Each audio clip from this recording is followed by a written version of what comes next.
day in the pub, Seb and Verity were socialising with hilarity. They knew there and then that their options were vast. They bought some equipment and made a podcast. What do you think you are doing, you twits? It's cliched and obvious, you know. If this doesn't work well, then we'll call it quits. But right now, just listen to our show. It's called Three in a Bar. We'll talk to musicians about their lives so far. Three in a bar. We hope that you like it, okay? Hooray! Hello, Hello, my name is Seb Philpott. and I'm Verity Simmons, and this is Three in a Bar. Yes, it is. Thank you for joining us. This could be your 15th time of listening. That is the number of episodes we've done, I It think. is. This is number 15. Or it could be your first time listening, but Don't be that's ashamed fine. of that. That's Please, fine. welcome along. Yeah. It's good to have you. Who do we have in the box this week? Oh, I just have a quick check. Oh, it's only Rachael Lander.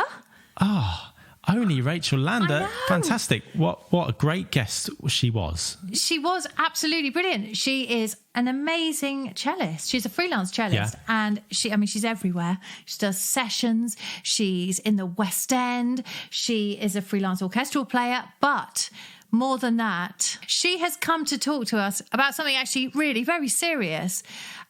She actually suffered with alcoholism from her early 20s and anxiety as well, to top it off. And she talks very, very eloquently about this. And we were so delighted that she come and chat so openly with us about it, weren't we? Yeah. Because this has been such a taboo subject, I'd say, in the music Yeah. industry for years, hasn't it? And finally, somebody's speaking up. In fact, you were saying this actually, I think, in the interview, that like Yeah. when you Google alcoholism in orchestras or to help support for musicians, her name is pretty much the only one who comes up, isn't it? Yeah, there's not many people talking about it, and it is a very big issue. Thankfully, she is, and she's kind of a sort of person that people turn to if people have problems. We Yeah. cover all that, and at the end there'll be lots of.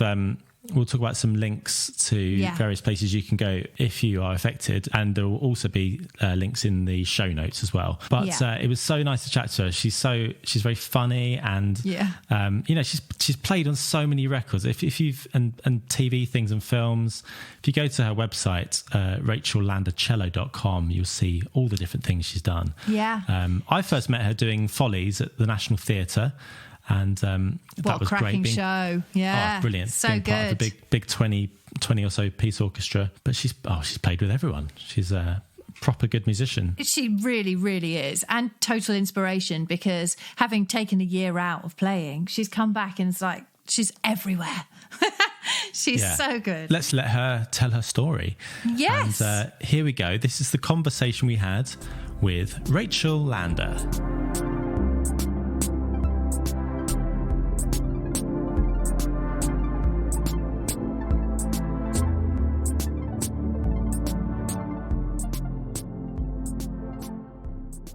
You were going to do a podcast then. Did you start looking into it? What was that going to be about?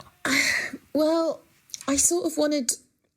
Well, I mean, what do I wang on about normally is about, musicians and mental health, because I just think musicians are really fascinating. And I think just to actually want to do this for a living, you have to be a little bit weird, don't you? I mean, to go to music college as a string player especially and be like, right, I'm gonna practice for 4 hours a day, scales in sixths and thirds. And musicians are quite fascinating because I think you have to have so much resilience to sort of do it in a professional way as well. That you have to cope with so much kind of, pressure and rejection and difficult teachers and, stuff at a young age. And I just think, I think musicians are really, this is why lockdown's been so difficult, because I miss just talking to people that I work with. Like, musicians are great, aren't they? Yeah.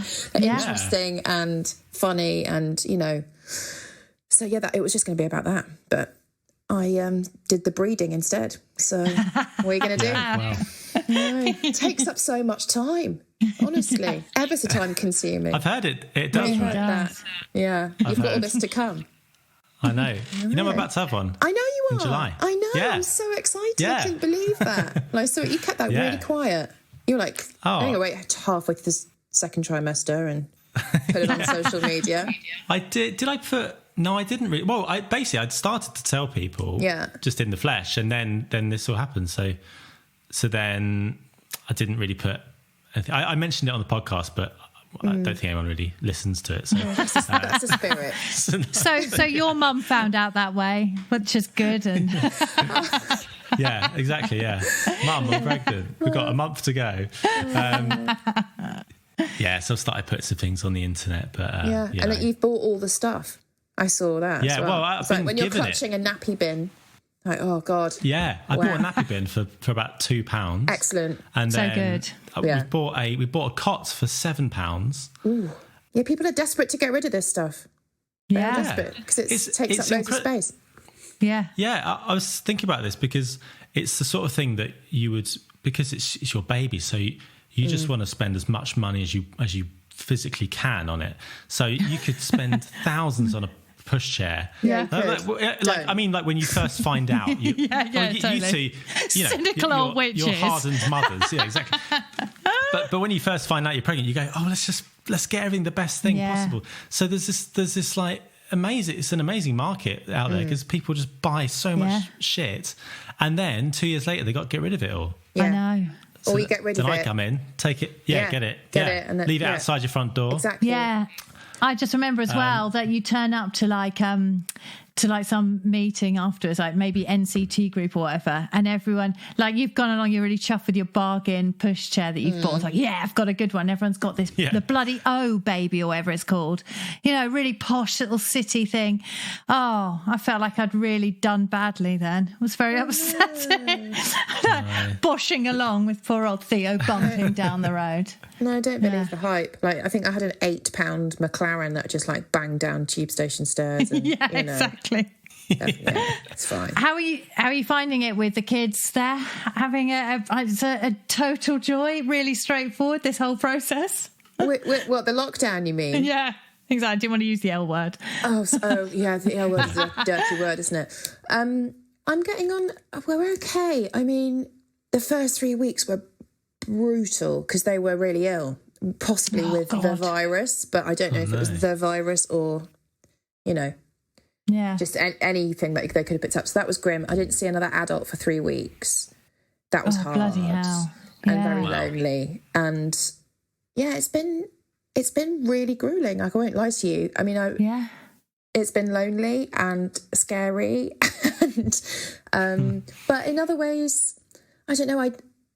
If you're a freelance musician mother, especially as a single parent like I am, I spend a lot of time rushing around, and also leaving the house at 6, which feels like the time when everyone wants to be winding down and getting to bed and stuff. It's like that's when I'm putting my black clothes on and going bye-bye, and leaving them with a babysitter or my mum or their dad or whatever. So it's been really nice not to have the mum guilt of working. But it's been tough going. It's been tough, but also amazing, Yeah. So exactly. Yeah, it's a roller coaster, isn't it? Well, that's the whole gig, isn't it? Yeah, it is. That's whole life, isn't it? Yeah. Absolutely. Hey, but I heard something great. I heard you playing Julie O earlier. Had a little listen. Oh, did you? It sounded flipping brilliant. No, it was awesome. I was looking and thinking, my God, she's been playing. God. Oh my God, I really haven't. I was playing so I could record that. That's all the playing that I did, to be honest. But that is cool. I love that piece. With a shitty kind of iPhone. I can't swear it. Can you swear on this? Is this a swear? Yeah, you can swear. Fine. With a a shitty kind of iPhone camera. I don't have what I kind of think is amazing is how all these people just immediately in lockdown, all these musicians were like, right, I'm going to have a studio and I'm going to have the right microphones and Logic and blah. And that is when I felt like a single parent, because it's like, I have got zero time and no money to do that, and then to actually have a quiet time where I can lay down some tracks. It's just like, come on, that's not going to happen. Not going to happen. Exactly. So any time that anyone's asked me to do anything, it's just like, well, you can have it through a phone or not at all. So quite right. Yeah. I guess you get your time becomes so much more valuable, doesn't it? Oh yeah, and there are loads of positives about like being, because you have to be so ruthless work-wise. Yeah. You know, because there's no time. So I used to kind of like do lots of procrastinating and shilly-shallying, and there just isn't. I mean, now it's like I've got 2 hours, I'm going to do this thing, you know, I'm much more productive. And also, you know, even in the types of work you take, like, you know, when you take things and you think, oh, I'm going to regret that, just don't do that, because you have to do the maths, the childcare maths. Like, is this gig worth me leaving the house? And sometimes, quite often, the answer is, no, it is not. No. So don't take it. Whereas before I would have just felt like it's that freelance feast or famine fear of like, I've got to take everything that comes in. I don't do that anymore. There are definite benefits. And also, like, you know, I like to wang on about performance anxiety as much as I possibly can whenever anyone asks me. Giving birth was like major for me in not getting over, because I don't feel like I don't think you ever get over it, but sort of managing performance anxiety, because I was really lucky in that I could give birth at home the second time and with like no intervention on either time. And I just felt like I had to cope with all this stuff that was happening in my body and just kind of breathe through it. And it was and I had like a massive baby, an enormous baby with no drugs, which was grim, you know. It was but I don't know, it kind of made the feelings that I was experiencing on stage that I felt like I couldn't manage, like adrenaline and nausea and all those things that you get when you're a bit nervous. That kind of feels like not a big deal anymore, you know, because I was lucky that my birth was a kind of empowering experience. So the fear levels generally in my body are much less because I've coped with that, if that makes any sense. I mean, it's a bit of an extreme way of getting through performance anxiety. Get pregnant, give birth, and then knock those solos out with no shakes. Perfect. No props. How much of your your personal experience of performance anxiety and addiction how did that inform your sort of decision on how to give birth and how Definitely it did. And actually the person who I had a doula, which I know is like a real kind of like it's almost like a middle class dirty word. Well, it's kind of like it's like a birthing partner who she's not like a trained midwife, but she sort of mothers the mother and looks after the father and is a kind of go between you and the midwives. So so I saw her in, like, she kind of did things like help me do this. I mean, it sounds very sort of wishy-washy, and I was a bit sort of skeptical, and my ex-husband was really skeptical when it started. But about kind of like birth affirmations and sort of things that you can tell yourself about, you know, and just what the chemical processes are. And I'm actually, the performance anxiety thing, I mean, I do say to anyone that sort of asks me about performance anxiety is to educate yourself about what chemicals are going on in your body and what they're going to do. Because I really feel like knowledge is power when it comes to anything bodily. I think some of the panic that I used to experience when it was really bad was like, why the fuck is my heart going? Am I going to have a heart attack? Am I going to projectile vomit? Why am I sometimes if it was really bad, my hands would do this and I'd be like, oh, I'm paralyzed. Like, and it just spiraled and spiraled and spiraled. And now I kind of feel the adrenaline and I kind of go, hey, like, oh, there you are. And it's just, I don't, you know, because I know what it's going to do. I know how powerful it is, the fight or flight response. But when this like really hit me, when it was really bad, it's when I was in college. And also I should say, you know, the only reason why I've had to look at this is because I'm also an alcoholic. Like, you don't, you know, so not everybody chooses to medicate performance anxiety by carrying a bottle of vodka in their handbag. But that's the decision that I made when I was that age, because it worked, like, because it really worked. Like, I would have horrible fear getting on a bus, or, I mean, it wasn't just when I was playing, it was like all the time. And I just treated that kind of straight vodka in a water bottle like medicine. And so I would have this kind of sick sort of panic that would come up, and then I would drink straight spirits, and that would just do, like, it was like putting kind of milk of magnesia on the is that what it calls, milk of magnesia? On the, it just used to calm it all down. And at the beginning, it didn't take very much to do that, to take the edge off. I never really wanted to drink to do the kind of unbridled hedonism party girl thing. I just wanted to feel like normal, whatever that means.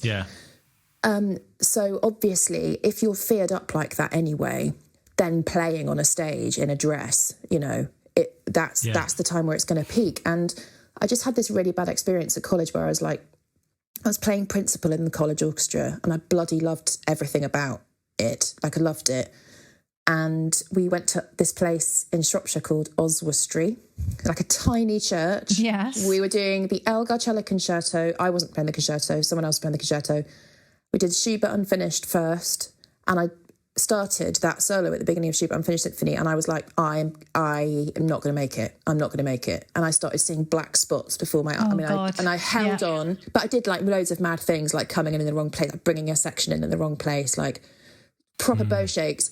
I just thought, I have to get off. And I made it until the second movement of the concerto, and I just had to get up and walk off. And the humiliation of it at that age, at like, how old was I? 20, 21? It was so humiliating and frightening. And we had to do the same gig the next night at college, in the big kind of college hall. I was at the Royal Northern.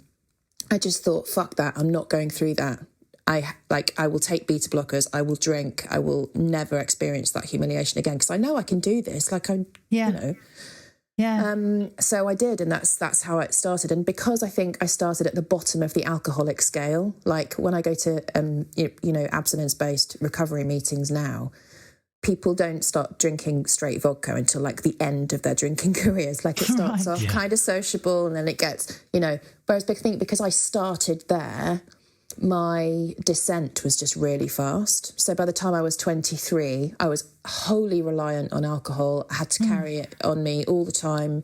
If I didn't drink, I'd have withdrawals in the mornings, which I didn't know were withdrawals. I thought they were panic attacks, but actually I later found out that you can die from alcohol withdrawal. You can have fits and seizures and die. Oh, wow. I thought heroin was the thing, like cold turkey. You don't die from that. Like, alcohol is much more frightening if you've been drinking to that level. So the only thing that would take away the panic and the fear was drink, but it made the panic and the fear as well. And also it meant that I couldn't turn up to work. I stopped playing. Alcoholics, we do this thing where we kind of blame everything else in our lives for the drinking, and go, well, it's because I'm going out with him, or it's because my mum said this, or it's because I'm in my case, it was like, I'm in a really scary profession, so I need to get out of that profession, and then I won't be so frightened, and I'll drink like a lady.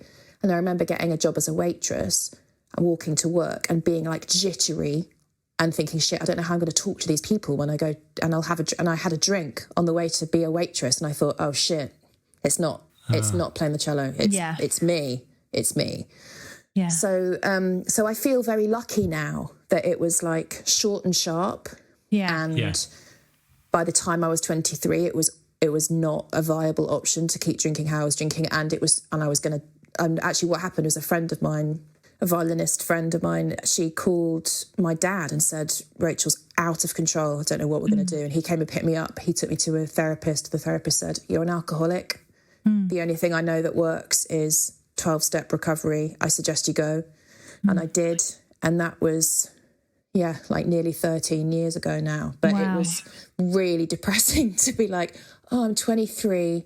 And like, I remember, because I didn't think I was going to play ever again, because I was so frightened of picking a drink up again that I thought, well, I can't play. So that's that. And my parents are musicians who divorced and remarried other musicians professionally. So I'm like, wowzers. Wow. Yeah, exactly. So I was like, well, that was all parental pressure anyway, you know, and I just had all these reasons why I didn't want to play, you know, but I was gutted, obviously. Yeah. And I remember like friends of mine, we just graduated college like 2 years before. People were kind of doing post-grad years in Vienna and on trial with the LPO and stuff. And I was temping in the job centre in Birkenhead on Librium, trying to come off alcohol. And I was thinking, what the fuck is wrong with this picture? Like, how did this happen? And I couldn't listen to classical music. I oh yeah, it was horrendous. It was, and the saddest thing is that I just thought that was how it was going to be. Yeah. You know. And do you think your parents knew at the time before your friend got in touch? Not at all. So did you manage? Were you aware that you were hiding from them, or yeah? And just being aware? It was living like, it was honestly like living a double life, because like the thing about being an alcoholic is it's really tiring, because you have to plan ahead, like, because you can't run out. You cannot run out. So even just getting rid of the bottles, getting enough, hiding the bottles, all of that. It's like a full-time job, really. Yeah. I mean, I feel when I came into recovery, and I was obviously young, I was going to meetings and I was thinking, fucking hell, like I'm 23, like Howard, and even saying, you know, my name's Rachel, I'm an alcoholic. Like, I just thought, oh God, am I an alcoholic? You know, just, because the thing is about it, what people don't realise is that it's not a choice in the end. If you're in active addiction, it's not because I chose to pick up that drink. I desperately did not want to pick up that drink, but I had no power of choice. Like, I was powerless. And I think that's what's so difficult about being nice about active addicts, because it looks like willfulness. It looks like, fuck you, fuck this, I'm going to drink, I want to, and actually there was no choice in the end, because I'm an alcoholic. But the bugger about it is, with any addiction, is that your brain, the addict brain, tells you that you don't suffer from it. So denial is a massive part of it. So a lot of people never get over that part, and they never get sober, because the denial is louder than the survival instinct. And I just got lucky, to be honest. And I could still pick up now. Like, I mean, I don't take it for granted. I work really hard. Even in lockdown, one of the scariest bits at the beginning was like, how am I going to go to a meeting? How am I going to go to, you know? Yeah. And how does that work? It will be just on Zoom, like AA, where people in AA were, I shouldn't say AA because it's supposed to be anonymous, sorry, people in abstinence-based recovery is what we'd call it. Yeah. They were amazing, and they just, like, within days had like a Zoom directory. Every single meeting had gone onto Zoom with a password and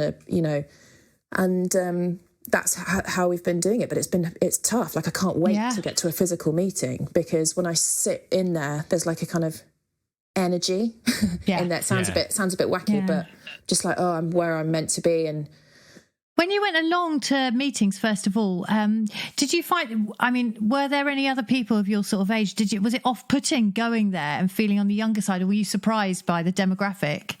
I think, well, it was 13 years ago now, so now it depends where you go. I got sober, I was in Liverpool, right, and so I was the youngest in there, and I was one of the only, there weren't loads of women either, but I still knew I was in the right place because of what people were talking about, which was about managing fear, basically.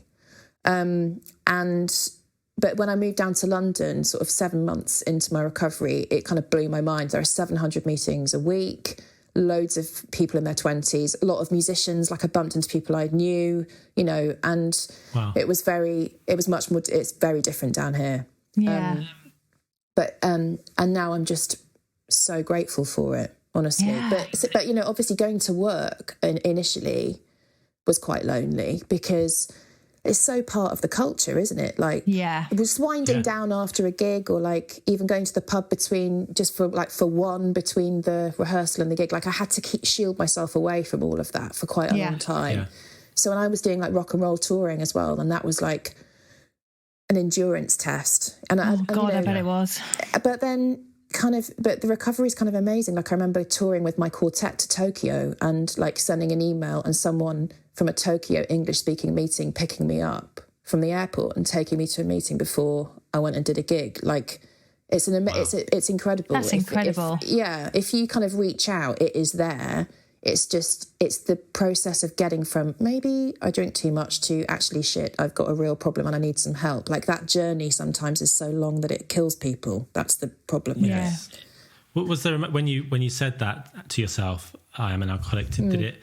Was there a relief there at all, or did it take some time to come to terms with it? It definitely took some time, and actually I had we call them sponsors, they're like mentors, who's a long time sober. She said it was like a grieving process. So you do all the kind of the 5 stages of grief, like the denial, the bargaining, the anger, all of that. And then now, like, I feel very I feel relieved when I say my name's Rachel, I'm an alcoholic. Like now I feel like I know what my problem is and I know what the solution is, and I don't have any shame about it because I'm in a recovery program. But not everybody feels like that. There is definitely a stigma. Definitely, of course. Like, and also lots of people just kind of don't get what the illness, or that it is an illness. And I didn't understand that either. I kept thinking, well, actually, if I was stronger, if I was like less of a kind of, I don't know, if I had more willpower, I'd be able to sort this out. And I just kept failing. And then someone said, it's because you're powerless. I thought, oh yeah, that's what it is. But I never thought that I'd be able to play sober. Like that was a real, like learning how to perform sober and like manage what's going on.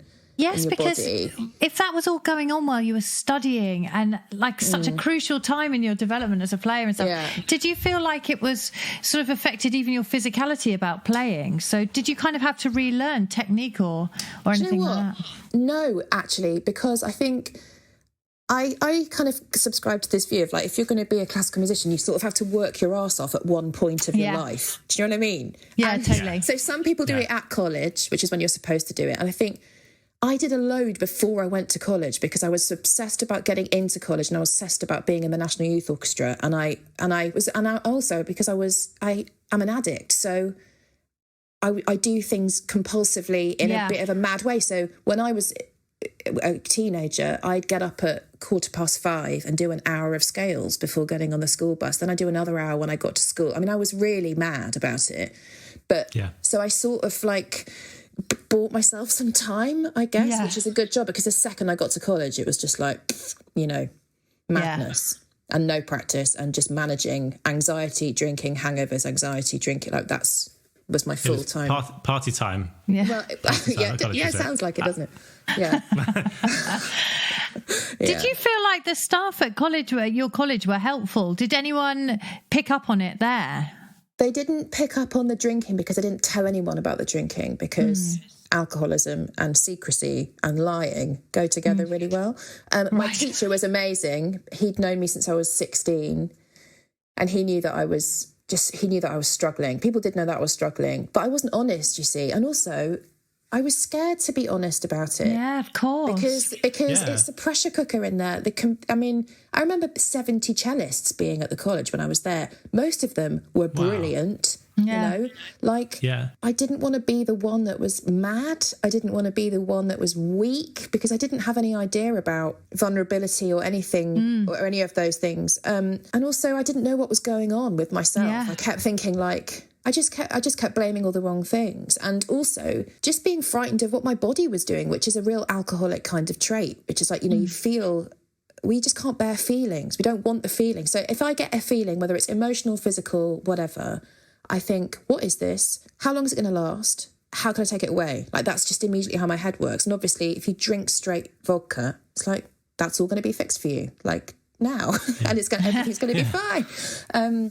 So loads of my early recovery was just like sitting, especially when I was with the cello performing, just going, oh my God, like what? I like having to feel the feelings. And sometimes it went awry. Like I'm not, you know, I had to walk off a couple of times. I have done that. But that was really good for me as well, because definitely.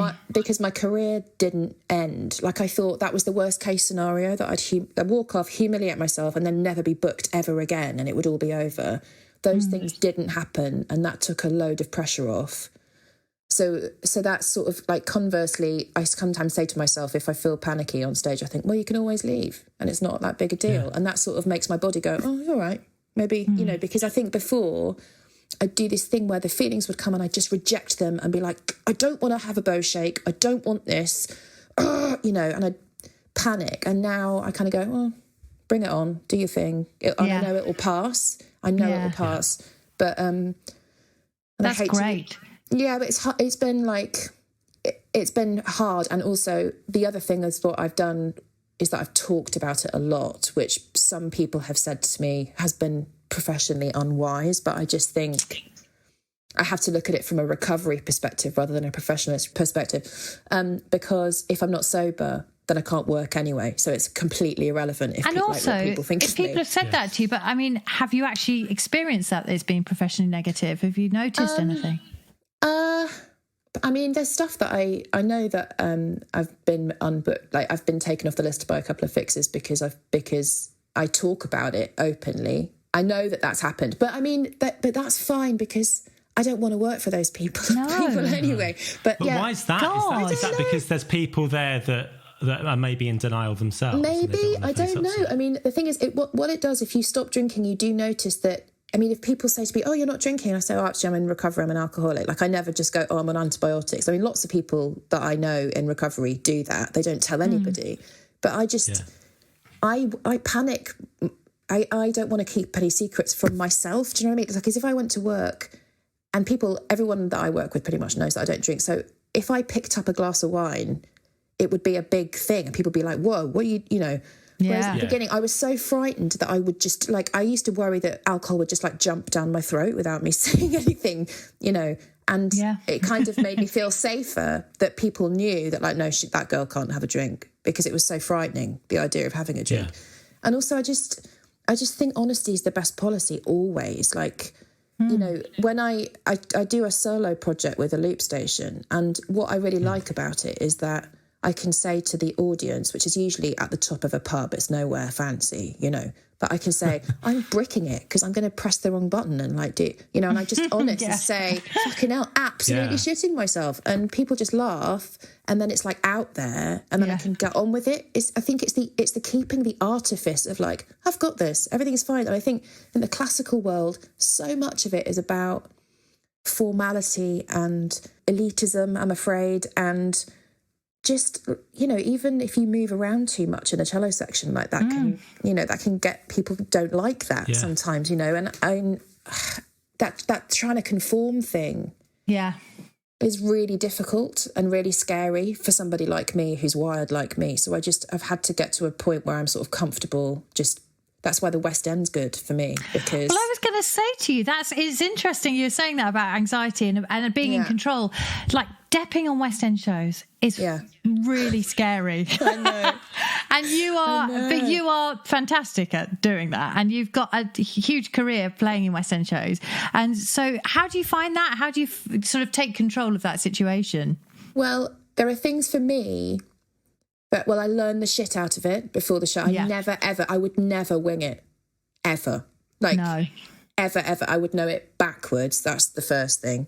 Yeah. Also, I find in the West, if it's your first show, people are going, oh, you know, they're nice about it. They know that you're bricking it and they know you're going to make a mistake. So I find the, I hate the V word, the vibe in a pit, really, like, quite a welcoming one generally. Like, I've never had any beef with anyone at all. But also I like that because I'm on my own, I don't have to, like, do someone else's bowings. I don't have to, you know, I don't have to conform to anyone else apart from the other strings. And also, now I've been doing it for a few years, I usually know who I'm depping with, and it's usually nice to see them, and I try and focus on what they're doing and blending with them and kind of getting rid of it's so much of it is about ego deflation for me. The whole performance anxiety thing, because really, when I think about it, and when I've talked to my mentors about it, it's just self-obsession writ large, isn't it? It's like, what will people think of me if I play this badly? It's like, it doesn't fucking matter. It doesn't matter.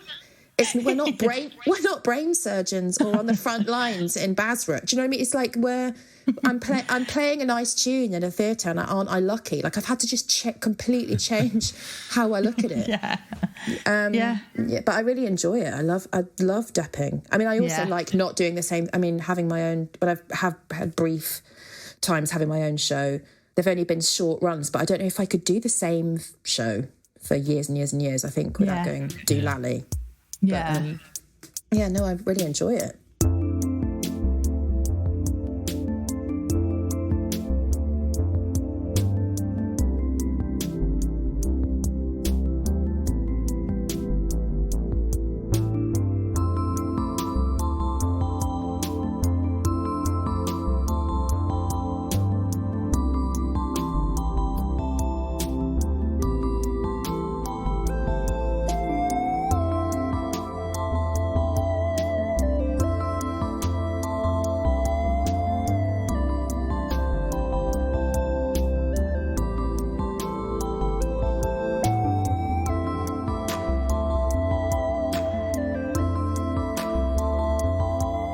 first time you started sort of treating drink as a kind of medicine to get through things, was that in that concert, or had you started doing that before that? I had probably started it. I've done it a couple of times before that, but after that concert, that was like, okay, so I'm never going on stage ever again without having taken a beta blocker or a Valium if I could get hold of it.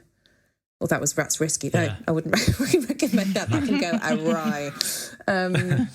And just having a water bottle next to me that had vodka in it. And actually, I remember doing an education project and a friend of mine going, "Can I have a sip of your water?" And me talking to someone else, she sipped it. She was like, "What the fuck?" Oh.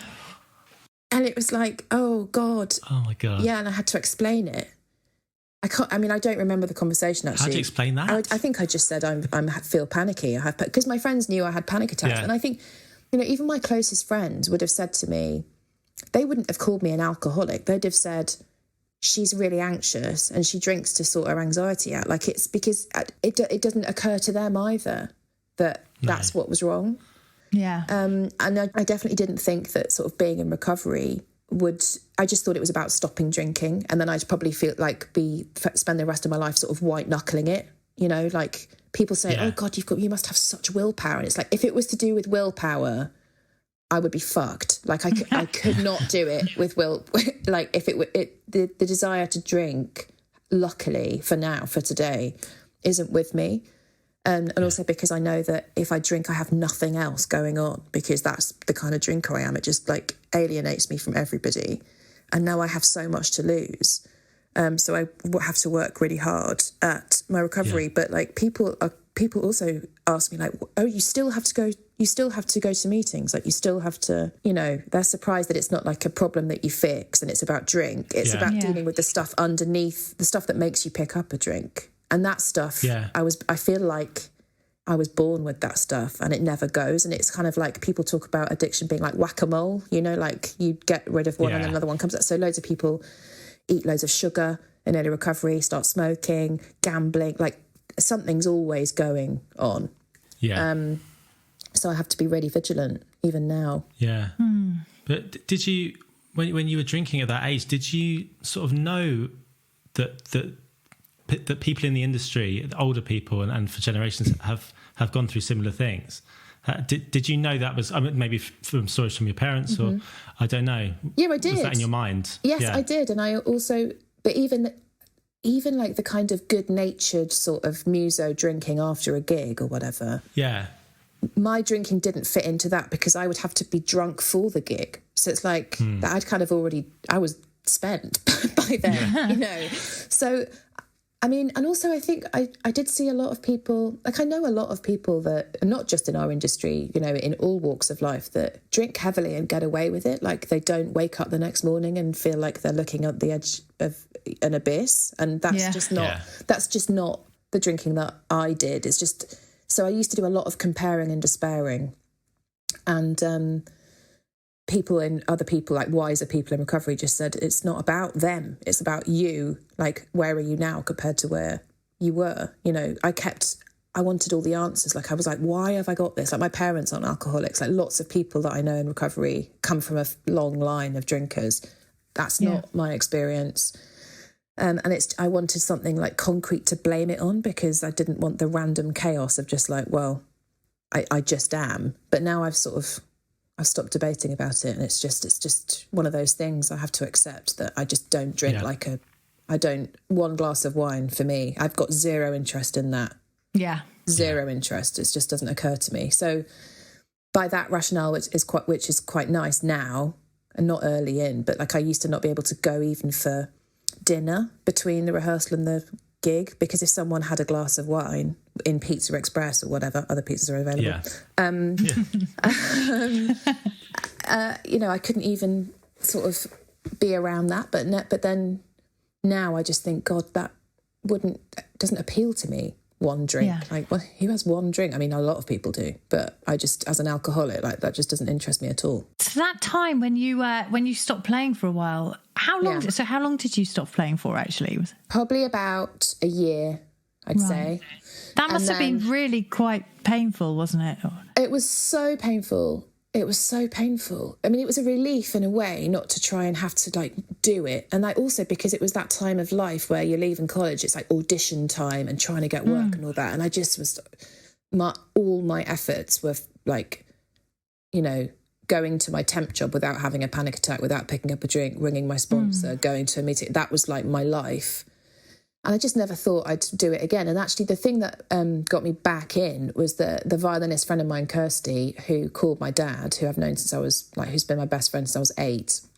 She said, this girl's starting a quartet, will you do it? And we accidentally got like a massive gigs, like quite early on. And some of the first was gigs... this Raven? Yeah, this was Raven Quartet, yeah. And we just, like, one of our first gigs was at the London Palladium.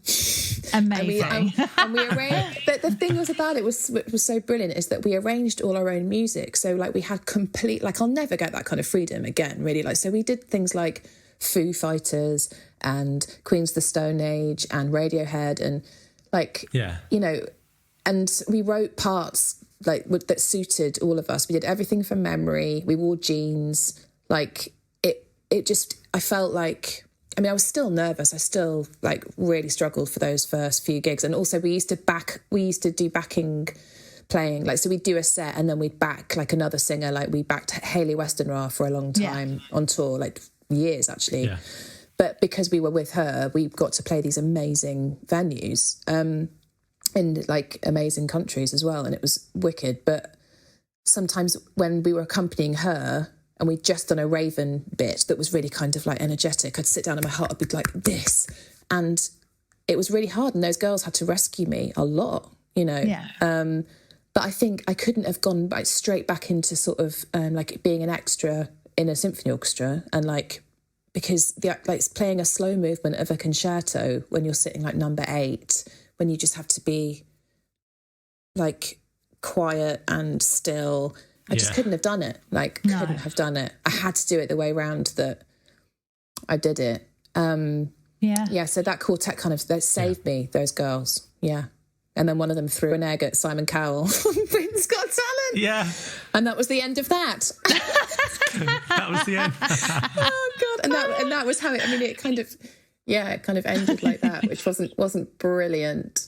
No. Yeah. Damn it. I remember at the time reading one of, I don't know if it was you, it was me. One of the quartet. Did you write the blog about it? Yeah, I did, and then I got into such trouble for writing that blog because I'd forgot that we'd signed an NDA, so I had to take it away from everywhere. Yeah. So you probably still can't talk about it now? Probably still can't talk. No, I think it was. I think it was like 6 years or something. Can't remember. God, it was so bleak, that whole experience. Jesus. Yeah, it sounded it. Yeah. Well, that's why Natalie did what she did, I think. She was just so angry about the whole thing. Also, because she's just a bit of a loose cannon. Bless her. I'm sure she won't mind me. Saying that. But yeah, that was a bad scene. Yeah. But such a brilliant way to get back in with your friends, to get back into playing and start it from that point of view of it being a sociable, joyous thing. Yeah. I had the whole, because it was sort of the opposite of the conservatoire approach, really. Yeah. But I still felt like I was like, shit, I'm about to play like a big solo in a big hall in Mexico or whatever.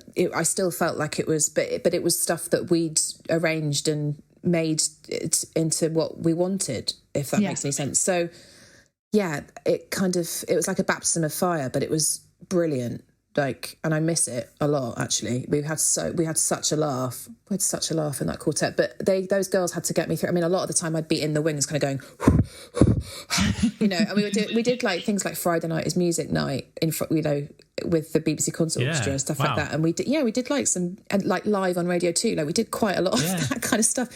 And here's me kind of ex-drunk, sort of panicking in a dressing room, and then we'd do it, and it was like I'd kind of worked the sober muscle, like I'd got over the feelings, and like it hadn't killed me and it hadn't gone wrong, and just the more I did that, the stronger the muscle got, I think. But but I couldn't have done that without sort of living it. Like I couldn't have just fixed it, because people do email me sometimes, because, you know, obviously I'm always wanging on about this, So I've written articles and, you know, done documentaries and stuff.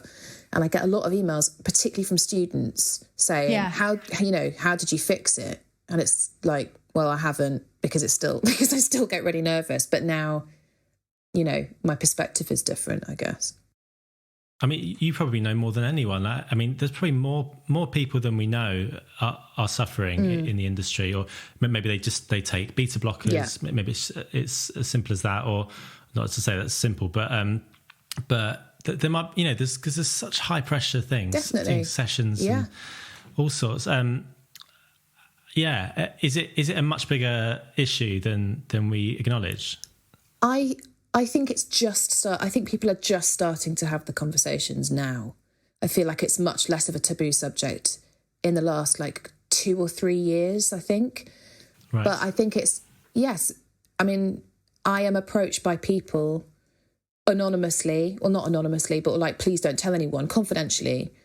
Every time that I do anything public or I write something, people that I would not expect, people who are successful and look like they're killing it at work, and you think, God, they're good, you know. And those people, everyone has struggled with it at some point, I think, or different versions of it. And people have their coping mechanisms that work. Obviously mine, because I'm also an addict, everything sort of, the demise was really quick and intense, and I've had to get different coping mechanisms. But I think some people, I mean, the beta blocker thing, I mean, how would you ever know, you know, who's taking beta blockers? And actually, I do know somebody whose name I won't mention, actually, but I'm sure he doesn't play anymore. But I remember he used to do sessions, and he kind of went down the line of musicians that he was sitting in his section and said, I've had a beta blocker for this. Is anyone else? And people went, yeah, I have. Like a load of people admit in the moment. I don't know why they did that, but he said he'll never forget it. It was like, oh, okay, I'm not the only person that's bricking it about this. Yeah. But it's just people don't want to say. And actually people are shocked when I say, you know, if I quite often say, God, I'm so nervous. That was so nerve-wracking. People go, oh, really? You know, sometimes they get a bit bristly because they think it's catching, or if you admit how scary it is, it might mess with their mojo. Do you know what it's a bit strange. I get that. And also I think there's a lot of the treatment of performance anxiety is there's a lot of sporting metaphors and positive mental attitude, and it's quite what's the word? Macho in a way. Yeah. It's a bit showboaty. Yes, a bit showboaty and a bit sort of results orientated, rather than it's a little bit learning how to accept it and live with it is a different thing, and it's not popular. It sort of seems counterintuitive to welcome a shit ton of horrible chemicals into your body and sort of go, how am I going to work with this? How, if I've got a bow shake, how can I shake? I remember Kirsty's teacher used to say to her, let it shake, you know, and shake more. Shake more, because the kind of the impulse to kind of hide it and be rigid. Yeah. But for me, that's all about perpetuating this version of ourselves that we're trying to portray. Absolutely. You know, rather than saying, you know, it's a chemical thing. We're living, breathing organisms, and in front of lots of people, not wanting to humiliate ourselves. We want to deliver escapism to an audience, and also showcase all our kind of talent and do justice to the music that we're playing. It's a big ask, and it seems ridiculous to me in this day and age that we can't go, fucking hell, my body's doing a thing right now, and it's really uncomfortable. And I just think the conversation has to be a bit different, but I don't know. Yeah. I don't know. Because it's so isolating, isn't it? It's a very anxiety is a very isolating thing. And I remember going through a massive 6-week period of having terrible bow shakes on and off, and just being so thinking, everyone can hear this. It's awful. They're all going to be thinking she's got no nerve and she's rubbish and this is the end of my career. And so many of the things you were saying rang true for me about that thing of, oh God, well, that's it now then. But it was so brilliant because I spoke to somebody else who suffered from anxiety. And this is the thing, if you talk to other people, so many other people have been through it, that actually open up that conversation and suddenly you're in this different world of just being like, okay, it's okay because other people have felt this too. And as soon as I realised that, it started getting better. Of course, but also that's the other thing is that if you don't talk to anyone, you're trying to fix it with your own broken bit of apparatus between your ears, like that you're not teachable and you're not hearing any information about anything because it's like, oh God, no, I must maintain, composure. And I think you sort of, I'm all for kind of losing your shit a bit publicly. Yeah. Because I just find that a bit of a relief, to be honest. But I know that's not everybody's approach. But it's real. It's a real reaction. It is a real reaction. And it's the opposite of what you were doing before, where you're lying to yourself all the time. Exactly. It's like just let it out. Be honest. Yeah. This is what happens. But it's difficult, isn't it? People, like I do sometimes get this thing of like, especially immediately after I've talked about it publicly, I think, fucking hell, I wish I wasn't this messy. Like I'm so messy. and when I drank, it was so good at just being like shutting me off. Like it would just kind of shut everything down and I could sort of act as if. And now it feels like the older I get and the less fucks I give as well. Like, especially since I've had children, it seems more important to me to be authentic, but then that feels like it's a lot. Do you know what I mean? Like it takes up more space to sort of bang on about this. But thank goodness you are. well, I think people have said to me, like, because so many people thank me as well. Yeah. That's the other thing. Yeah. And the fact that people do email me and say, oh my God, I've got my final recital. Or I remember one woman actually ringing me. She was about to go on stage to do a prom. She got my number from somebody. And she was like, how am I going to do it? And we had the really long conversation. And so I feel like, and also because of what's happened to me with my alcoholism, I read this novel by this amazing Irish writer called Marianne Keyes about 2 years before I got sober. She outed herself publicly that she was an alcoholic. She wrote about alcoholism. And like that book sort of got me into recovery. If I hadn't read that, I could have been out there for 10 more years. I don't know. But I just feel like it's important to share the stuff, even though sometimes I get mortally embarrassed about sharing the stuff. But I feel like it's like almost a sort of my duty in a way to kind of say, actually, you can, even if you're terribly anxious and you're suffering from panic attacks and horrible bodily sensations on stage, it is possible not to medicate it, because I can't take beta blockers because they're mind altering for me. So I don't take anything. So it's just me and my adrenaline whenever I play anywhere. And it is possible to do it without, going bonkers or stopping. Like so many people just, they say, well, this isn't the career for me. And it's such a shame. Yeah. I know loads of people that don't do it anymore because it's just too stressful. So that's why I kind of go on about it. Really. Yeah. It seems to me like you're the only person I could think of that does acknowledge it and really. I think so. I looked up on Google just orchestras UK alcoholism, and well, I'm not in that sector though. Really, if I was in a symphony orchestra representing a symphony orchestra, then I probably wouldn't, because I'm freelance. Doesn't matter if I talk about myself, does it? But I guess if I worked for an organisation, I couldn't be this open. Maybe, I don't know. Maybe, but the top result is you talking about it. Yes, winning. Get in. Your Guardian. My Guardian article, very well written. Thank you ever so much. A long time ago now. But there's a few different things, but it doesn't seem to be acknowledged very much, and I just know I've seen it firsthand, and I've seen some horrible things over the years, and I know people that have aren't here anymore because of it. Me too. And it's such a sad thing, and I don't know, I think lots more could be done to talk about it, and there should be more. I don't know, it's so great that you're talking about it, but I think there should be more of a conversation. I'm a trustee of a charity called Music Support. Yes. Oh, yeah. So Music Support, I mean, it's run by chaps that have worked in the rock and roll industry. Yeah.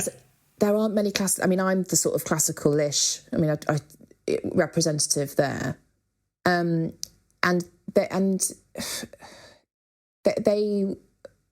We were talking about how difficult it is to have that conversation in the classical sector, and I don't quite know why it's not more talked about, because there are the resources are there, like, you know, there's help musicians, there are people that you can talk to about this, but I don't know if it's like the fear, because obviously there's not enough work to go around. Like, a lot of the work that I do is like session work, which, you know, like, it's fiercely competitive, isn't it? So you don't want to be the one losing that work, I guess. Yeah. I don't know what it is. The EMU have got a page of, you know, a well-being page, it's called, and it's got, you know, fantastic advice, lots of links. I just don't know if that's the sort of place you'd think of going to. No, exactly. I'm thinking of, like, you know, one orchestra that I play with, and they now have a zero tolerance what would you call it, policy about drinking, for anyone drinking, because it's been bad over the years, and what it leads to is that people still do it, and it's almost like a rebellious thing. They just keep doing it. They go to a different pub, and it's I don't know, that approach, or that response, the sort of zero tolerance, you'll lose your job. Yeah, that's not really going to help anyone. Well, it's not going to help someone with an addiction. Because it's a mental illness. It's a mental illness, but I think that's the bit that's misunderstood about addiction, is that it is an illness. And actually, I've already said, like, that there's so much of my denial, and, like, just even the fact that people were going, right, you've got a mental illness. I was like, I don't want to be mental. I really don't want to be, like, anything but that. Like, I really, like, I felt so much kind of shame and stigma. And now, obviously, I'm a long time in now. I'm really comfortable saying that I am not mentally well unless I do a lot of things. And I just think, also, I'm quite young. Like, I'm 36 and I got in when I was 23. There's a whole generation of musicians that would be, sometimes they say, God, you know, saw you on the telly last night talking about, you know, and they sort of make a face like, Jesus Christ, you know, that was risky, or, you know, and I think maybe might be a generational thing as well. Yeah. Just like and the British thing, the stiff upper lip thing, I don't know. And also, I hate to sound like a sexist here, but men are not good at talking to each other about their feelings, are they? Like, can you imagine, you know, generally... No. That's a sweeping generalisation. I'm so sorry, men, because I know it's not all men, but, you know, so a lot of, like, people that are older, men, sort of, there's like a macho culture. It's like admitting vulnerability and admitting weakness, whilst you're also trying to, like, smack out a solo in the back of a symphony. It sort of feels like you can't do it. You know, I'm a brass player, so of course. So I wasn't going to mention the brass. That's very good of you, Rachel. I know. Very kind of you. Left you to bring that up. But, you know, brass players are predominantly male. That's a whole other issue. Yeah. But the way men, their form of talking to each other is going to the pub and having a pint. Of course. So and we think, oh, we've got stuff off our chest, but we haven't. We've just talked about football or telly. Is that what actually? I always hope that that's not what's really happening, but it is, isn't it? It is. Yeah. I mean, but on the other side of it, we talk about philosophy as well. Oh, of course, yeah. The other side of it is that, like, there's a meeting in the centre of town at like 5:30 that is like, I bump into loads of other musicians between shows and we're doing a rehearsal and so there are people that, but it's a very kind of, I would never, like, well, that's the thing about it being anonymous, is that you don't out someone else. You can say that you're in recovery, but you can't say somebody else is in recovery. And but, you know, I see more and more of us kind of in the rooms now, which is amazing. Well, that's heartening. Yeah, it's really heartening, and also it's just, like, less lonely, because you do feel a bit, it is very isolating, and also just the culture of, like, that's what everybody does, is like they go for a drink and you feel like you're the only one. Like, when touring's really hard, like, I don't tour anymore. Obviously I don't tour because I've got like tiny kids, but I did do a little like trip recently, only for like 4 days, but I was knackered when I got back just from the exertion of just being like around alcohol the whole time, like on the bus, at the venue, you know, everyone drinking when we got back, on the plane, all of it. I was just like, oh God, it's just so tiring. Yeah. So that's quite tough. But like, I'm lucky that I don't have to tour loads because, I mean, I say that now in lockdown, I'm actually worried I'm never going to play the cello ever again. But, exactly. Suddenly touring seems so much more tempting. Oh my God, exactly. Fine. If anyone's got a tour, I'll still tour. Yeah. So yeah, it is quite isolating. But I don't know. I wish I knew what the answer was. But I do think like the conservatoires now have a duty to tell musicians what it's like to teach some kind of like performance resilience training, totally. or something, or like I don't know how that would look, but I feel like I really want to go and talk to students about. Well, I was going to say, have you been invited into any conservatoires to come and chat? Well, you'd think so, wouldn't you? But well, yes, you would. Actually, just before lockdown, I was invited to two, but that's as part of my work with music support. So right. I kind of went under that umbrella. And I don't even know what I'd say. Get her in. Oh well, they're all on Zoom. All those students right now, aren't they? Yeah. They're not going in. Bless them. Yeah. I think because that's when I needed it. I needed someone to say to me, because people tried to be helpful, and obviously I've got musician parents who would like love me dearly and tried really hard to be understanding But they didn't experience the fear at the same level as me. So they'd say things that now make total sense, which is like, can you just really absorb yourself in the music? And I'd be like, no, I can't even see the music. Like, I feel so sick. There are black spots scudding before my eyes. Like, I can't even see the music. Like, what are you talking about? I was just so... And then that kind of made me feel worse in a way, because it was like, God, even my own parents can't, like, they don't understand this. I can't, you know, I felt... And they were desperately trying to help me. So I don't know what the question was. I've completely gone off. What would you say? What would you say in these conservatoires? Well, so much. I'd have so much to say. I just kind of... I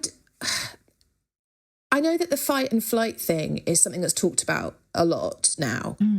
But I don't think people realise like just how powerful it can be on your body, like what it can make your body do. And also just things to do, like, you know, don't have a cappuccino before a concert, like just like really basic stuff, like stuff that, like, you know, there's people that go for a curry between a rehearsal and a gig. What the Yeah, that's us brass players. That is brass players. It's loads of people, like even like going for a massive meal, that would make... I do that to fit in, and then feel sick and nervous that I was going to be sick all the way through the concert. So I've stopped doing that, and voila, that problem has gone away. Things like that. Yeah. I just remember on that note, I remember one. Oh God, what's that place called? I can't believe I've forgotten what it's called. Where they sell monkey fingers. What's it called? Meat market. Meat market. Oh my God. Yeah. I will never forget eating those like monkey fingers, which are basically chicken fried in everything and like in some sauce, at about 25 minutes past 7, just before the start of the show. And I mean, I went through all kinds of pain in the first half. It was heinous. You. Oh yeah, sweats, meat sweats. I thought I was going to sick. I thought I was going to cry. Buffalo sauce sweat. That was it. Yeah. My God. So yeah, I mean, if only I could talk to myself then. Exactly. Just don't scupper yourself. Yeah. But, I mean, sometimes you can like have food poisoning, can't you? And that's just unlucky. But just things like taking care of your body. Which, I mean, because I was so frightened of eating when I first sobered up. Sometimes the quartet wouldn't go on stage till like 9:30. So I wouldn't eat until 10:30, like all day, like, because I was so frightened of eating. So, you know, obviously it can go to either extreme, but just things about sort of like having information about what's going on and how to welcome it and not reject it. Physical things, like I don't play the cello in high heels ever, because I want my feet to be on the ground. I want to feel rooted to the ground. I don't wear anything that's like tight around my waist or like would, you know, I make my body as comfortable as I possibly can so that I can just concentrate on what's happening in front of me rather than be thinking, like, because your brain sort of plays tricks, and it's like if when you do things from memory that and then your brain goes in the concert, it goes, do you know this next bit? It's like, yeah, I do. Oh fuck! Oh no, I don't know it. Well, are you going to make this shift? Are you going to make this shift? Like, did you ever do Charlie and the Chocolate Factory? Yeah. I know exactly the one you mean. It's this shift in song, and it's like literally, whether it went well or not was basically what my brain said just before. It's like, oh, you're not going to make it. Whoa, fuck, I missed it. Like, that's just kind of being sort of knowing what your brain's going to do. I mean, so much of it is about experience as well. And, and also anything that makes you, for me, like anything that takes me out of the kind of me thing, playing wise, like it's not about me, like I'm a cog in a wheel. I'm not the most important thing, and it's much more important that the people I play with have a nice time playing with me than me. So approaching it with a bit of sort of, I don't know, I want to say humility, but if you say that you're humble, you're not humble, are you? But like just listening to, like, so if like going into a pit and just like knowing, like listening to the person next to you and trying to kind of do what they do rather than be like, this is what I do, that all of that stuff kind of takes me out of self. And it's much more joyous, isn't it, as well? I think so, but I think because the fear is so bad and it's so kind of ego-based what we do, you can get so stuck in that thing of like, I want people to think that I'm great, so I must do this. And I think that's a trap if you're, for someone like me. I mean, some people I think are just like blithely unaffected, aren't they? Those people that just kind of like whop solos out as if it's nothing. Like I know loads of those people. I always try and channel those people. Oh, me too. But I pretend I'm them. But I just think that they don't have the same internal chatter that I have. Like I've got a noisy head. I've got such a noisy head. They're all good tips anyway, just to learn whether you suffer from performance anxiety or not. It's all those like real world skills that you learn. Skills. I didn't think I had any of those. That's nice. Thanks. Yeah. That can be your tagline when you do go in and lecture these people. When Rachael Lander. When I'm a keynote speaker. Right. Real Lander.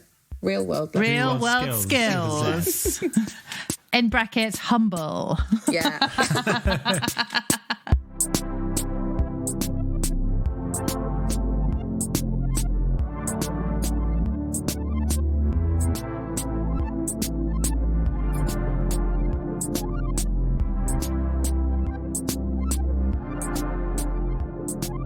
Well, there we go. That was Rachael. Thank you. Yes, thank you so much. Do you know what? She's just so brilliant to listen to because, like, regardless whether you've struggled with problems with alcohol or drugs in the past or anxiety, I just think that everything she's got to say is really pertinent anyway, isn't it? Yeah. Yeah, she's got a really good speaking voice. She writes really well. Have a look at her articles she's written. She's got one she wrote for The Guardian, and she's also got a blog on her website.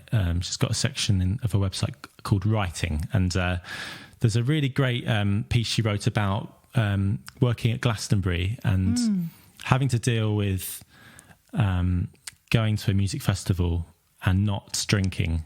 Yeah, because it's such a triggering atmosphere there, playing on the pyramid stage. Hard, so hard. Yeah.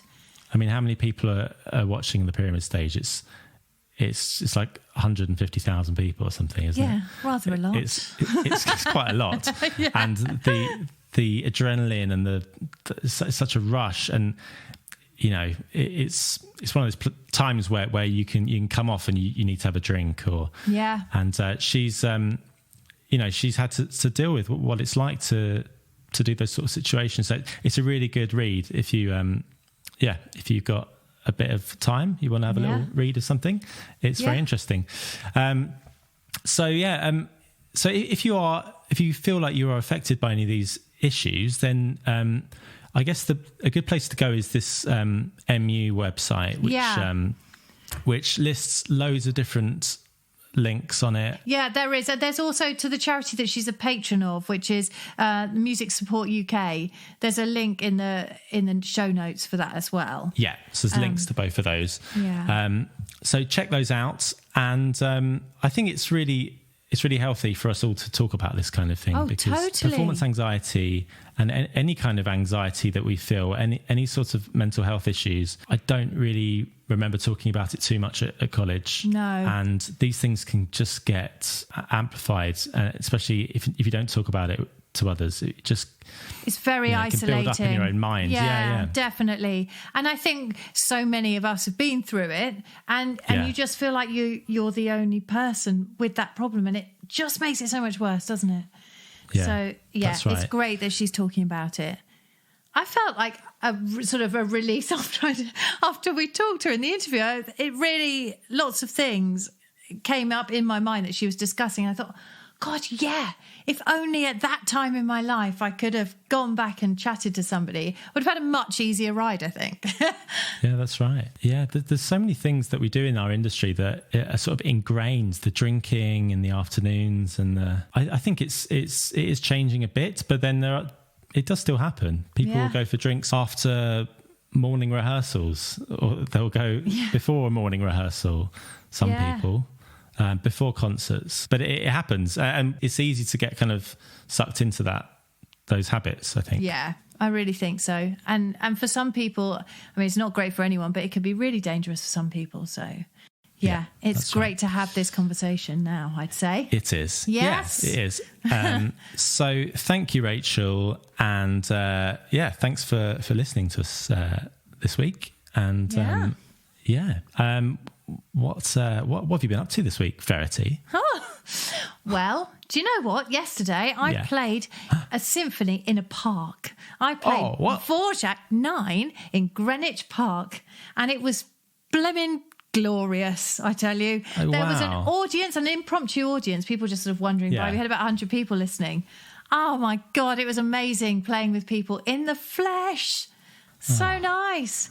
That's so good. Yeah. I saw a video of it on Facebook. Oh, did you? Yeah. It sounds really good, actually. Surprisingly so. Yeah. Yeah. So I felt a bit overwhelmed. I was just looking at people like, I couldn't, so many faces. I hadn't seen that many people I know in such a long time all in one space. I felt, I was just staring like a creep. Oh, that's good. Did you all sort of cheer at the end? We stood up and took a blimmin' bow. I was like real life. Oh, that's so nice. Yeah, it was really nice. So yeah, that was a real high point in this week. How about you? Yeah, I played with some people this week. We did a Old Dirty Bastards. We had a video we filmed this week. Oh yes. Which, it was for Durham Brass Festival.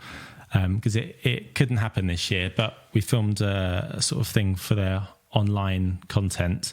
Brilliant. So we did a half-hour long set of the 8 singles that we're releasing at the moment. Oh. So yeah, we did that at Bush Hall, and it's funny because like we knew that BBC News were coming because to film something with what's the cellist's name?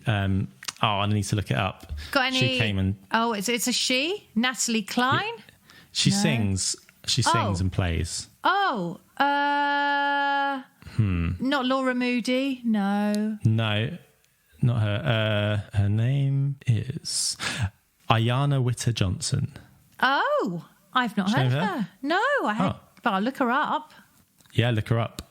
She was there being interviewed, and Betsy, the manager of Bush Hall. Mm-hmm. So we were just like, we'll just get out of the way for that bit. But the BBC filmed us, and then we were on the BBC News at 6 and News at 10. That's amazing. Which it was just like, from my perspective, it was like, well, I went out, did some work, played with some people, and then obviously we were on the news because that was my news. So it just felt totally like, well, yeah, obviously we got on the news. Truman Show. Yeah, it was like that, yeah.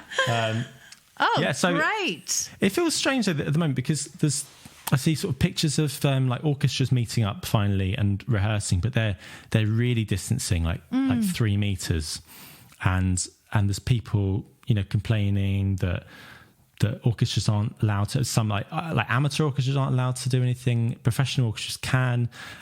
We met up and we distanced at 1 meter. Yeah. But then some people are using very even stricter rules, like 3 meters. So there's a really strange thing at the moment of what we can do. Yeah, absolutely. It's very unclear, I think, and it's really unclear. Yeah. So there's all sorts of stuff going on. Yeah, it doesn't. Also, outdoor concerts are allowed from today. Yeah, but I mean, which would have been nice to have a bit of warning, right? Well, this is it. Right, exactly. So that's a great in theory, isn't it? But I mean, which massive companies can get something together like, at the drop of a hat? It's ridiculous. Because if Regent's Park Theatre had known a bit in advance, maybe they could have done more, or it doesn't really mean anything, does it? That's my cynical stance on this, I'm afraid. But it's all going in a positive direction. Yeah, it is. It is. Yeah. Yeah. So it's good, and just nice that we were both able to go out and play with people. I know. Yeah. Well, I don't know. That's probably it for this week, isn't it? I think it is. Yeah. We can let everyone go now. Yeah. And get on Class with your week. Dismissed. Class dismissed. Thank you for listening to this one. Hope you've enjoyed it, and check out the show notes. And as always, check out our Spotify playlist. Yeah. The link to that is down below. There's some really good tunes in that. Like and subscribe, please. Oh, and go on. Tell your friends. Please share this podcast. The best thing, it would do us such a favour. We would love it so much. If you could just retweet it or just tell a friend, text someone, text your parents, text your friends, your neighbours. Tell the postman when they come to the door. Anyone. Just please help us out. It will cost you nothing, but it will really help us. And otherwise, what are we doing this for? Doesn't matter. It doesn't matter, does it? No. We enjoy doing it, so that's all we need. That's right. It's for the art.